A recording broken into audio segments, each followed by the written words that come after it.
সবকিছু যদি আল্লাহ সৃষ্টি করে থাকে তাহলে আল্লাহকে কে সৃষ্টি করেছে? এই প্রশ্নটির সম্মুখীন আমরা প্রায়ই হই, যেটা অমুসলিমদের কাছে হতে পারে, যেটা নাস্তিকদের কাছে হতে পারে, এবং আমাদের মতো মুসলমানদের মাথায়ও এই রকম প্রশ্ন ঘোরে। এই প্রশ্নটির উত্তর আমি আপনাদেরকে দিয়ে দিব ছোট্ট একটা ঘটনার মাধ্যমে। তো চলুন শুরু করা যাক সেই ঘটনাটি।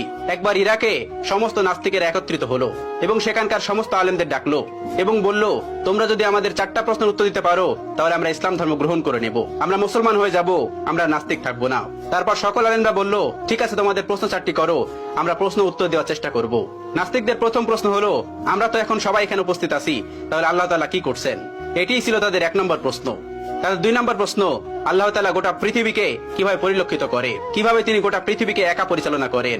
একা দেখা তো সম্ভব না, তিনি কি করে একা এগুলো পরিচালনা করেন? এটি ছিল তাদের দ্বিতীয় প্রশ্ন। তাদের 3 নম্বর প্রশ্ন, মুসলমানদের নবী হযরত মুহাম্মদ সাল্লাল্লাহু আলাইহি ওয়াসাল্লাম মিরাজে গিয়েছিলেন, পৃথিবীর এই আহ্নিক গতি ভেদ করে আসমানের কোন দরজা দিয়ে তিনি আসমানে প্রবেশ করলেন এবং আল্লাহর সঙ্গে দিদার করলেন? এটি ছিল তাদের তৃতীয় প্রশ্ন। এবং তাদের সর্বশেষ প্রশ্ন, আল্লাহ তাআলার আগে কে, আল্লাহ তাআলাকে কে সৃষ্টি করেছেন? এই ছিল তাদের মোট 4টি প্রশ্ন। সেখানে থাকা সকল আলেমরা উত্তর দেওয়ার চেষ্টা করলো, কিন্তু কেউ সৎ উত্তর দিতে পারলো না, কারণ এই প্রশ্নগুলি খুবই কঠিন প্রশ্ন, যার উত্তর দেওয়া তো সহজ না। তারা কেউ পারল না তাদের উত্তর দিতে। ওই সবস্থল থেকে কিছুটা দূরেই ইমামে আজম আবু হানিফা রাহমাতুল্লাহর বাড়ি ছিলেন।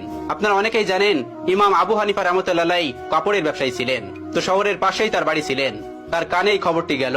তিনি জানতে পারলেন সবস্থলে এই ঘটনাটি ঘটছে। তিনি দ্রুত বাড়ি থেকে বের হয়ে সেই সবস্থলে উপস্থিত হলেন। তার বয়স তখন মাত্র 13 বছর। তখন তিনি 30 পারা কোরআনের হাফেজ। তিনি সেখানে উপস্থিত হলেন এবং তিনি পিছন থেকে বললেন, আমি তোমাদের এই 4টি প্রশ্নের উত্তর দিতে চাই। সবাই সেখানে অবাক হয়ে গেল, এই ছোট্ট বাচ্চাটি এই কঠিন কঠিন প্রশ্নের উত্তর দেবে? অবাক হয়ে তাকে ডেকে নিল এবং বলল, তুমি আসো। তিনি বললেন, আমি তোমাদের এই সকল প্রশ্নের উত্তর দিব। সবাই রাজি হলেন। তিনি বললেন, প্রশ্ন কে করবে? একজন দেখিয়ে দিলেন, ওই যে মঞ্চে যে বসে আছেন উনি প্রশ্ন করবে।